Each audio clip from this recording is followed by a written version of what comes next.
Vou explicar aqui para vocês como é que vai funcionar esse experimento. Então a gente vai ter dois pontos de observação, o ponto de observação A e o ponto de observação B na Terra, ok? Os dois vão estar olhando para a Lua.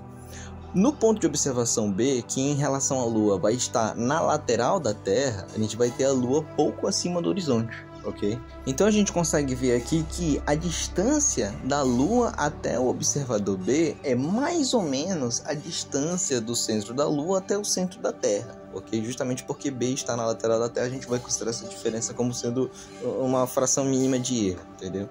Porque a gente já sabe pelos experimentos que a gente fez aqui no canal que a distância da Terra até a Lua é muitas vezes o tamanho da Terra. Agora, se a gente comparar com a distância da Lua até o ponto A, a gente vai ver que a Lua está mais próxima do ponto A do que do ponto B, ok?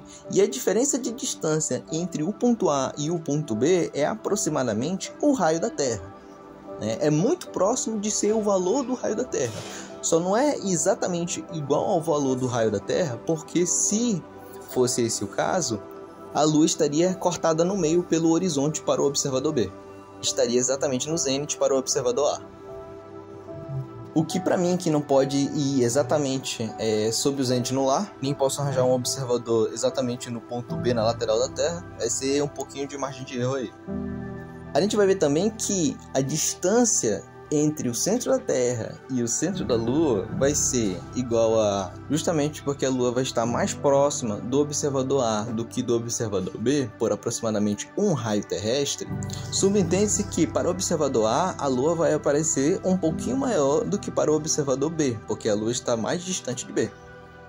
E é essa diferença angular que a gente vai usar para calcular o raio da Terra, porque a gente sabe que o raio da Lua é aproximadamente 3.470 km, por causa de experimentos anteriores, que a gente já fez as observações aqui no canal. E a gente sabe também que essa distância é o raio da Terra, mais o raio da Lua, mais a distância entre as duas superfícies, que vai ser a maior parte da distância entre a Terra e a Lua, que a gente já tinha calculado como 380.000 km. Também disso a gente sabe que o tamanho aparente médio da Lua vista da Terra é aproximadamente 0,52 graus. Então, tomando a distância média da Terra até a Lua, a gente sabe que o observador em A vai observar a Lua como sendo um pouquinho maior do que esse tamanho e o observador em B um pouquinho menor do que esse tamanho. Agora que a gente sabe a distância, o tamanho do objeto que a gente está observando, a gente só precisa medir a diferença de tamanho angular entre a Lua vista de A e a Lua vista de B para calcular a distância entre A e B, que é equivalente a mais ou menos o raio da Terra. Então o que eu fiz? Do dia 7 para o dia 9, a gente ia ter a Lua cheia.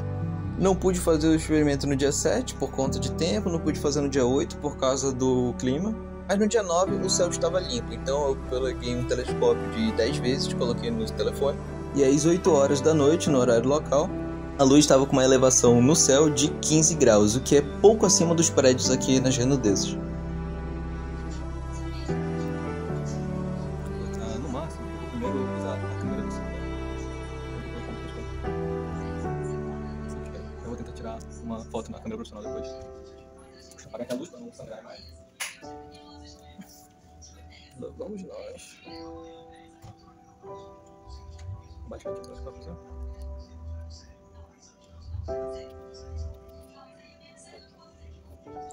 Vou colocar no 2x e posicionar a câmera para um ponto aqui onde não fica o fio passando na frente. Colocar a câmera. Vamos lá na questão foco. Deixa eu tirar aqui. Ok, eu acho que isso tá bom. Beleza. Por curiosidade, vou tentar tirar umas outras fotos com uma qualidade melhor. Então, depois de ter tanto problema para conseguir apontar a câmera, essa é a foto direto no telescópio com 1x na câmera do celular, essa com 4x e essa com 10x. Então, como vocês podem ver, é a Lua, né? Levemente alaranjado por causa do ângulo na atmosfera, mas é a Lua. Por causa do tempo para ajustar a câmera, as fotos acabaram saindo às 8h30 da noite, quando a Lua já estava em torno de 16, 17 graus no céu. Tudo que precisava fazer agora era esperar da 1 da manhã para poder tirar a foto da Lua quando ela estivesse no ponto mais alto do céu para minha cidade, que no caso é uma elevação de 83 graus. 2 para 1 da manhã, 2 minutos para 1 da manhã, estou aqui no estacionamento. A Lua vai estar ali no zênite, virando quase para cima. Agora eu vou ajustar o tripé, né? Ajustar aqui o tripé para poder olhar direto para cima. Eu vim aqui alguns minutos mais cedo. E o outro, eu vou primeiro fazer o zoom manual mesmo no telefone. Primeiro com a câmera de vídeo, depois com a câmera de foto. Eu preciso ajustar o pezinho do tripé.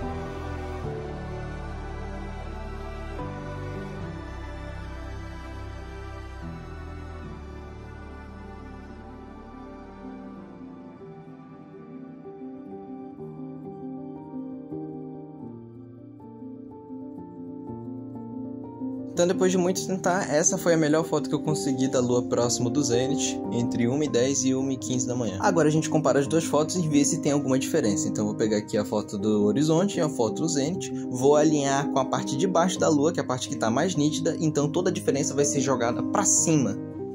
Que no caso é essa faixinha branca que a gente está vendo, com 1/40 do diâmetro aparente da Lua. Se a diferença total no diâmetro deu 1/40, então a diferença real do diâmetro vai ser metade disso, porque a gente teria a diferença dos dois lados, e aqui a gente jogou tudo para um lado só.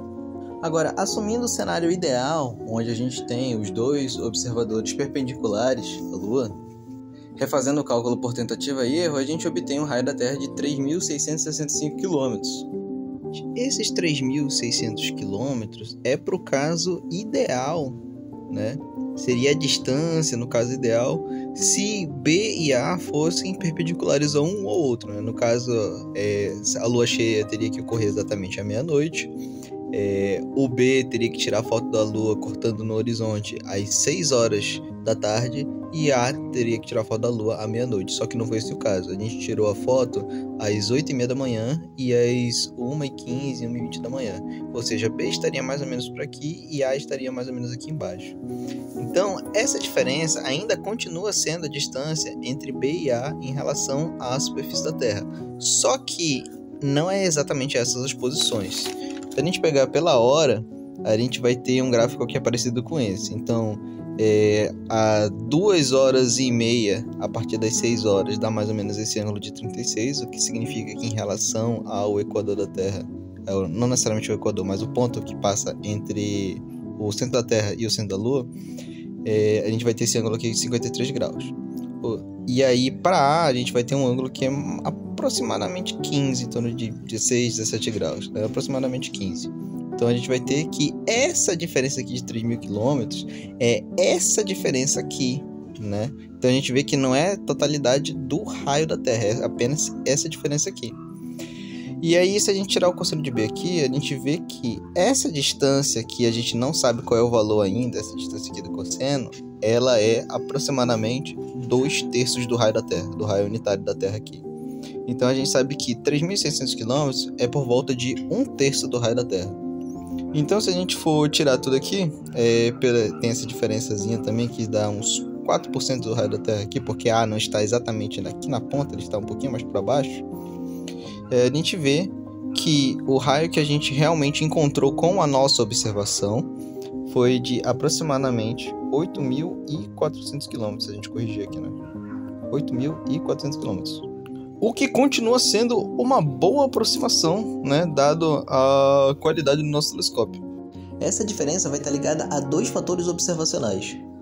Primeiramente, é você conseguir medir esse ângulo com uma precisão muito maior, no caso a gente arredondou para 0.007. E a outra é você conseguir saber exatamente a distância da Terra até a Lua. No caso, o valor oficial para a hora da observação foi de 366.000 km, se você fazer uma consulta online. Então, usando esse valor para a distância e solucionando para a mesma diferença angular que foi observada, se a gente for interpretar ela literalmente, então a gente vai observar aquele valor total da distância, da soma dos raios, como em torno de 4.800, 4.900. A nossa diferença entre os dois observadores vai ser de 3.115 km para um raio total de 7.160 km, ou cerca de 112% do valor obtido com o teste de curvatura. Isso me faz me lembrar de uma coisa. Alguns anos atrás, discutido nos fóruns, mostrando um negócio sobre a distância da Lua, eclipses, discutindo exatamente sobre isso, um terraplanista me disse que eu jamais conseguiria medir a Terra olhando apenas para o céu. E eu acabei de fazer exatamente isso.